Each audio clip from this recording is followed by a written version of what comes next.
Welcome back to Partnerships on Purpose. It is so great to have everyone here listening in. We have a guest here with us. We have Sarah Gemmell. Sarah has been an introduction from our network. As you guys know, we absolutely love people sending us referrals, and Sarah is one of those wonderful people. Sarah, we have looked from the outside in a little bit at your business, taken a look at your website, looked at some bios. Looks like you've been working with over 1,000 different businesses, just like we have. You've got a marketing background. I absolutely love it because this conversation today is going to be so essential for our people who are either just getting into some of the partnership world or they've been there for a while and they need to shake it up. So, I would love to give you the mic for just a second. Give us your intro, and let us hear a little bit from you. Yeah, of course. What's up? I'm Sarah Gemmell. I'm so excited. I am a marketing consultant for small business owners, and we do psychology-based digital marketing for the small business owners and the solopreneurs who don't have in-house marketing, right? And we work specifically with the business owners who have been in the game for a little while. Like, we're not new to this, we're true to this, but also the marketing's still kind of random. It's not reliable, it's not predictable, like just kind of throwing random things out there based on good vibes and creative downloads as opposed to strategy. So I help entrepreneurs to create that marketing ecosystem and really understand buyer psychology, buyer behavior, how to systematize, clean it up, tighten it. We do a lot with messaging and positioning. I was an addictions counselor actually before. Yeah, out of college, I worked in addiction. So I do have a psychology degree, and it's so funny. My boomer dad is like, don't you want to like do something with your degree? And I'm like, Daddy, I do every day. Daddy, we do. Yes, I get it. I know. I have a degree in elementary ed, which seems kind of Yeah. random, but I'm a very like educator type person. I'm like, hello, everybody. Look at me. We're gonna do Oh, something. she is. Yeah, she is. So I get Yeah, it. and like it's a creative way to use your degree. So that's what I do on the business side of things. We have served over 1,300 business owners in marketing specifically. When I'm not marketing, I have a little boy, he's almost 2, and we have a farm. So I'm a full-time mom, full-time entrepreneur, and a part-time farmer. Oh my gosh. So wait, this is an important question. Anne Yeah. Marie's gonna want to know. Do you have a dog on this farm? My dog is snoring right here next to me. This is so Oh, Sarah, you're my new best friend. Check. She's, yeah, Done. she's an angel baby. I'm surprised actually. I usually have a cat sitting on that chair too. And then like the cats will be sprinkled around the room. The dog is over here snoring. Thank God we have noise cancellation here on the tech.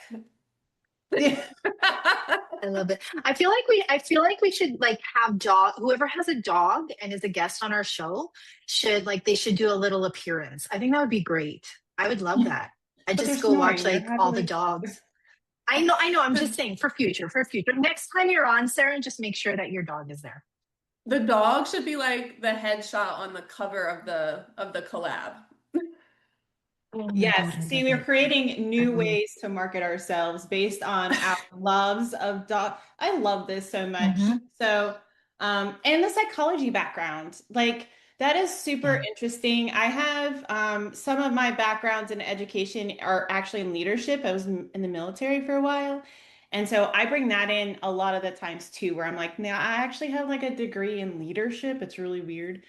But it helps when you're having different conversations with people and bringing them in. So thank you again. Obviously, we love having you here. So I do have a quick question because I know you've been working with a lot of business owners. Marketing is super important. We focus on partnerships and making sure that we're presenting ourselves well. Just kind of an ask here, like, how can some of the techniques that you share with your clients, how does that work in people who are trying to create new relationships, right? Like partnerships, representing themselves well. How can we kind of meld that together? Yeah, this is something actually I dealt with back in like 2017, 18 is the first time I ever went to a weekend long like entrepreneur conference. And it was hosted by a business coach who I absolutely adore still to this day. But at the time she was my business coach. She was like, I'm going to host this event. And I'm like, I have no idea what you're talking about, but like, sure, I'll be in Tampa for the weekend. And that's where I really discovered the power of getting in person with people and like connecting face to face. People who I was trying to connect with online and it might take 6, 8, 12 months to build a relationship with someone online, if it happens at all, was now happening in 2 days in person. So I really started prioritizing networking in general, but a lot of in-person networking. I still love virtual networking. I host virtual networking, but like just getting in front of people, whether it's on Zoom, in person, weekend long, or like a nonchalant coffee, meetup. That was where I discovered the power of networking. But what happened was there was no systems to support it on the back end. So it becomes really laborious. It becomes really all manual work, right? And it's like referrals and partnerships are so great and wonderful. There's no but statement. The end statement is we still need to have our own digital marketing and our own marketing ecosystem to support the partnerships and the referrals, because we have no control over referrals. Right? We have no control over that. We can't run or scale a business solely on word of mouth or referrals. And that's a lot of what includes partnerships as well, right? So it's like you have to create marketing that you have more control over, because then you can actually rely on it. You can create predictable lead flow and cash flow. But then there's this also like this flip side. Great examples when you just said to me, like when we saw you get on the podcast, we went to your website, we went to your Instagram. We started to consume your digital content. Imagine if I didn't have digital content or if it sucked. You guys would be like, hey, Sarah, that link shouldn't have been public. Like, no, thank you, right? People want to partner with other business owners who are like them. They want to know that you have an established presence. They want to hear your thought leadership. Like they want, just like your buyers, they want proof of concept. They want to know that you truly are an expert in your field and that partnering with you will be worth their time. Yeah. I love that. Oh my God. There's so much to take from that. I love everything you said. Marketing. So I want to talk about networking, but we'll talk about that later on because I love, your bio and LinkedIn and you positioning yourself as the queen of networking. But when we look at marketing specifically, and I love that because a lot of people who start a business don't know where to start. They like, do I get a website? Do I have to be on social? Do I have to be on LinkedIn? Marie and I have these conversations all the time where we're like, she's like, we have to have a social strategy. We have to have some presence. And I'm like, oh my God, it's exhausting. So where do you typically tell your clients to start? A lot of my clients have been creating content or they've been networking, they've been doing the thing, right? So it's like, where do we start optimizing first? If all of these things kind of exist, we started them, and LinkedIn is a really popular one. And I'm even guilty of this right now. Like the LinkedIn is there, but like, don't ask me the last time I logged into LinkedIn. So it's not the most optimized profile. But I always tell people, what is like the lowest hanging fruit? What is the biggest opportunity that's going to make the highest impact in the business? Because what I see all the time, and this hurts my soul and my heart, is when people are like, Sarah, I'll call you when my website is done. First, I'm going to build this new course, or I'm going to build a whole membership. I'm going to develop a new offer. I'm going to do all these like back end things that, yes, are important, but they don't bring in immediate lead flow or cash flow. And if we want to build revenue, it all starts with visibility and lead generation. And if we're not getting ourselves visible and doing things to generate leads every single week, regardless of how busy you are with client work, you don't get to stop prospecting just because you're booked, because guess what? Clients complete their program. They decide to not renew. Or maybe something happens in their personal life and they have to cancel early. Now we have that spot in the client roster, right? And a lot of entrepreneurs, a lot of online service providers are very guilty of not prospecting until they need to. Yes, yes, Right? yes. Mm-hmm. Okay, I'm going to add to this because we talk about this all the time in our membership with our Mhm. our people. Is like they'll say, "Oh, when I get my book, then I'll start partner prospecting. Oh, when the course is done, I'm doing this. I'm revamping this thing, so I need to wait." And we remind them all the time, like we do long-term strategic partnerships, right? We're talking about relationships that are going to be around for the next decade, hopefully in your business. That doesn't happen like today and then tomorrow, right? That takes time. Same with what you're talking about. And so I love that the two things marry really well. And we look at people from the outside in and we talk about it all the time. So, sure, take a minute, optimize your profile, put a website together. It's super, super simple. Like the first run, it's great. Then go back and optimize it over and over again based on things that are changing.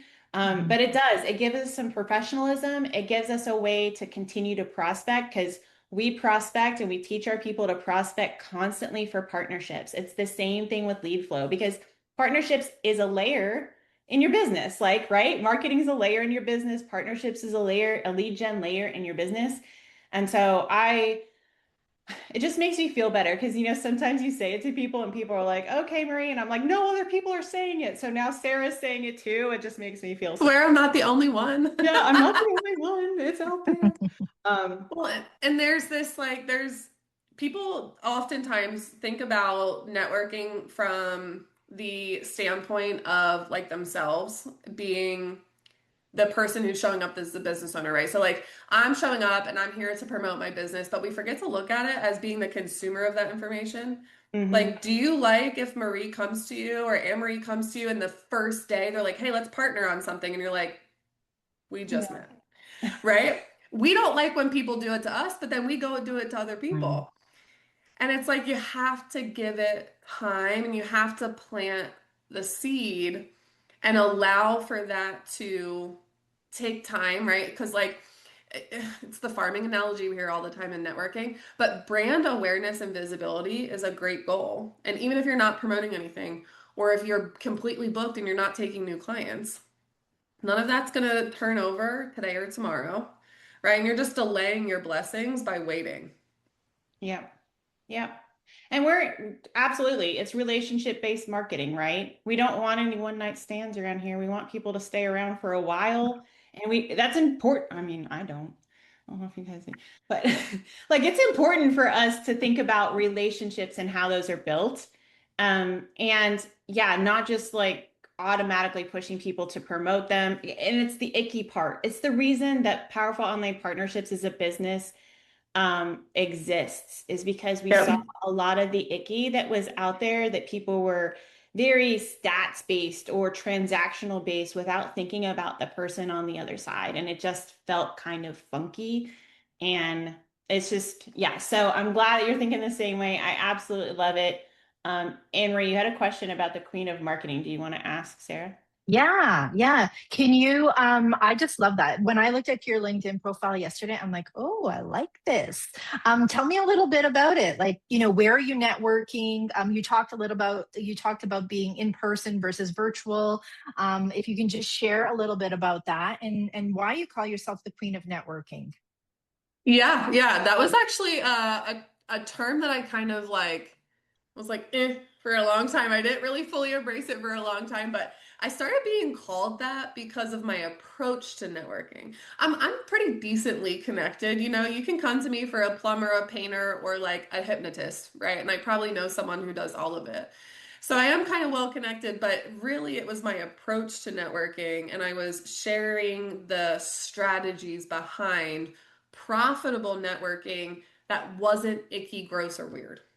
And that was when I first pivoted to really lean into my expertise in marketing. That was my focus, was teaching people my approach to networking, my strategies, if you will, and taking it and making it a strategy, but making a strategy that doesn't feel gross, because I'm sure you guys have seen this where we don't want to be transactional. Like we don't want to be that like your old weird uncle and his friends at the, chamber meeting. But then we also kind of see this other I love the chamber. Okay, by the way, I'm a chamber member, but like it's just the perfect analogy because we all know.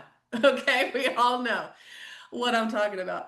But there's now this other extreme that we're seeing, especially with female online heart-centered service providers or entrepreneurs, is that we have gotten so afraid to be transactional that we're like, I'm just here to build relationships, but they have a bunch of friends and they've gotten friend zoned and they're not growing a business. So I came into the space back in like 2021, I think is when I really first started like putting out the front facing content and like really leaning into it. I started putting it out into the world like, hey, we can do both. Like we can be people above profit and still say that I network and I want partnerships that are actually going to grow the business. And it's okay to say that I show up in networking spaces because I want to grow my business. Like let's normalize both. Like, I don't want to reek of commission breath, but I also don't want to be friend zoned. And people really took to that. Like, that whole approach to it is the number one thing I get booked to speak on stages about. Yeah. I No, love we don't like the friend zone side of things. And it's the same, right? It's why we are in our world, we teach about how to actually have a conversation. And most of our people are virtual. So, and that happens a lot. Yeah, we love to go into in person. Anne Marie does, I do all the time. But a lot of our conversations are virtual. So how do you like move a conversation along in a relationship based way while still saying, hey, what's the next step for us, right? Like, I don't want to hear how your cat always does the stupid thing all the time. Like, I want to hear, like, okay, how can I support you? Or where's the opportunity? And, what kind of referrals do you need? Any one of those. And so I love that. And I'm kind of jealous that you have it on your profile because now I feel like I can't put it on my profile, but it's You okay. can. You Okay. totally can. We'll be queens. We'll be royalty out you could be there. the princess. You could be the Oh, I'm princess a of networking. princess. Oh my God. But I do want to say, Sarah, you said something really interesting at the beginning is that you can do both, right? It doesn't have to be, just one or the other. And that's important for people to know. Like we get on connection calls all day, every day. Obviously, I always encourage people, and we have this conversation a lot in our membership community where we say, if you're not feeling it, you don't have to do it, right? So you have to have a connection with that person. You want to have to do business with the person. They have to be like mine. Like all of those other boxes have to check. But then, yes, you do go into the transaction. At the end of the day, we're all on these calls because we want to do business, right? So I think that's really important for people to know. You can do both. Yeah. But like And Marie said, you don't I, want to spend half an hour talking about somebody's cat. yeah. Can I actually tell you, I used to be part of a group. It was like an anti-BNI group, but they were structured exactly like BNI. So there was these 10-minute presentations, for members and stuff. And I will never forget this one girl got up and gave her 10-minute presentation. 8 of the 10 minutes was about her family and about how much her son liked to play chess. This was easy, probably 4 or 5 years ago that I was in this group, and I still to this day, the only thing I remember from that presentation is her son likes to play chess. And I'm like, yes, the personal side is cool and fun, but to spend Mhm. 8 minutes for the only thing for your referral Mhm. partners to remember is that your son likes chess, I cannot make you a referral based on that. And I think she was in, I still to this day don't even remember. I think it was something with finance. So think about over the last 5 years, how many people I've had that I could have made a referral to someone in finance or whatever it was that she did. And she wasn't even a thought in my head because I'm like, her kid likes chess, Mhm. Right. right? Right. Yeah, and Yeah. it's as And it's much as I sad. love, yeah, as much as you like to hear about people's kids and animals and stuff, like 10%. Like 10%, and then let's get back to business. Or like send me pics of your kids and your dog and stuff on Instagram. And like we just don't need to take time on the calendar to be on a half an hour call to talk about your vacation, you know? Right. Yep, 100%. And we do the same thing all the time, right? You want to connect, and we give our people 5 minutes of 30. So great. Yeah, let me hear about your kids. Let me hear about your farm. Let me hear about cool things that are happening in your world, how we knew somebody, and then we're going to move on and we're going to Exactly. keep business going. And this is the fun part, right? Like I am so blessed that we get to do this every day is create relationships. And from that, then our business grows. So question for you. We are coming kind of to the end, so I want to make sure I ask a couple important things because we know that people do partnerships different, right? This podcast is all about partnerships on purpose. So, how do you do partnerships in your business? What does it look like when you think about your partnership program? Can you explain that? Yeah. So are you talking like paid partnerships or like Yeah, referral so partner partnerships? any kind of thing, right? Sometimes Yeah. people do referral swaps, sometimes people do podcasts, some people are like, I guest in other people. Like, what does it look like in your business and how is it helping your business grow? Yeah, for sure. And I love sharing audiences. I mean, I think Anne Marie, you said it in the beginning of the podcast. It's like one of the best ways to grow a brand or to grow visibility is to share, right? At this point, being 10 years into my business, And I'm also like, I love boundaries. I Okay. love boundaries. Okay. I'm a self-aware, like my self-awareness is on level sexy. I know exactly how I operate, how I am, what works for me and what doesn't work for me at this point. So I am very intentional and I just have in my brain, like, okay, these are like low lift, really easy partnerships that I can easily commit to. The higher, not higher intention, but like higher barrier type of partnerships. The ones that are going to be more time, more energy, more money, right? The ones that are going to take a little bit more out of me. What do I really want to do in those partnerships? What does the dream partnership look like? And then what do I love in a partner and what do I not love? Because guess what? In 10 years, I've had a lot of partnerships where I'm like, WTF, how did I get here? Like, Right. how did I end up here? And that is really good feedback and good information because I know what my personality type is. I know how I operate. I also know that I have a toddler, an ADHD brain, and I have a farm. So I just know how I operate and I can communicate that to people and say, if you are super type A, neurotic, you need a response like right this second, you're going to hate me. Yeah. Like, you're gonna hate me, you know? And that allows for me to get myself into partnerships that are going to more than likely, of course, there's things that can still happen, but it gives me a safety net to get into partnerships that are truly aligned with people who feel really good. And I know that they're gonna show up as much as I do, or I'm gonna show up as much as they do. And then categorizing people because it's okay to say, I like you as a person, but we're categorized in this like super easy low barrier partnership versus these higher level ones. It's kind of like how I treat people in my personal life, right? Like it's okay to recategorize Mhm. people from best friend to like we're friends. Hmm. Yeah. I love that. I love that. Thank you, Sarah. So, one final question. Can you tell us about a partnership that has worked in your business and what made it so successful?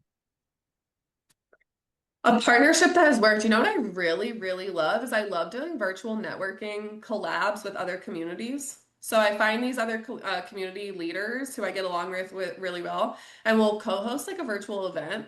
They're relatively easy to put on. They're very high impact. Both communities love it. It's a really easy way for both of us to show up. And then on the back end, it's an email list grower for both people. Like it's just such an easy, clear, this is what we're both doing and it's really easy for both of us to show up. It also feels good. Like I always like to look at my marketing as a whole. So like everything I do should serve a purpose. And I don't want to do anything that doesn't cohesively fit with the other efforts or is redundant, right? Or reaches the wrong people or anything like that. So that's like a really cool, fun collab I do. The other one I really like is affiliate partnerships where we are sharing a little bit more intentionally. So I have a friend who has a membership. I went in and did a training in her membership. Everything was linked to an affiliate. Then her stuff is in my community, all linked to an affiliate. But there's just more intention versus like we signed up for affiliate links and we forget where they went, right? It's like adding it into membership dashboards, onboarding emails, offboarding emails. And there's actually a partnership. Ugh, maybe by the time the podcast out, this will be public. So I'm going to tell you guys. We started this new partnership on a paid offer, and I vetted the heck out of this girl. This was not a quick partnership. We've been in each other's world for close to a year before we decided to do this. She's a social media manager, has a really like awesome perspective on digital marketing. We get along really great. We collab on a lot of client work together. We started a new subscription, like a subscription offer, really low ticket, but it's a great intro offer into bigger things for both of us. And we're Yeah. really excited about that partnership. We've been testing it on some of my clients as guinea pigs for the past like 3 weeks. Oh my gosh. I Yeah, love yeah, that we're I stuff, love excited. that. right? Like making something creative. And I think that's the biggest thing with Partnerships on Purpose as a podcast is sharing with people like how creative you can get and how it's Hmm. not just like today you meet somebody, tomorrow the whole thing is like blowing up and you're making millions of dollars like other people's audiences. Like I Yeah. love the fact that you're vetting somebody. I love the fact that you've created an intentional space that serves both audiences, that's huge. So thanks for sharing that. I also want to just like highlight, put a pin on this week, you're the second person who's talked about those collaborative rooms from two different places. And so it's definitely a trend inside of we don't love networking as a word, but like the collaborative world out there that is businesses working together to increase visibility is this idea that people really do. They want to connect. And if you do that intentionally and you bring two hosts in, it can feel really peaceful and people love it. And then we get introduced without it being heavy lift. I know you're going to join us for our collaboration room, which is something we always let people know is out there. And that's how we like to do things. We just like people to come together, have good conversation, and then be intentional about the follow-up. So, Yeah. oh, Sarah, it's been so good to have you here. So thank you so much for being in, sharing Yeah. all of your wisdom, being with us. Obviously, we're going to put all your details in the show notes so people can find you and connect. But any last quick words before we close up? No, I don't think so. Thank you guys so much for having me. This half an hour, I think, was the quickest half an hour of my life. I hope it was fun and wonderful. Yes, so good. Well, we're thankful to have you, and we will see everyone on the next episode.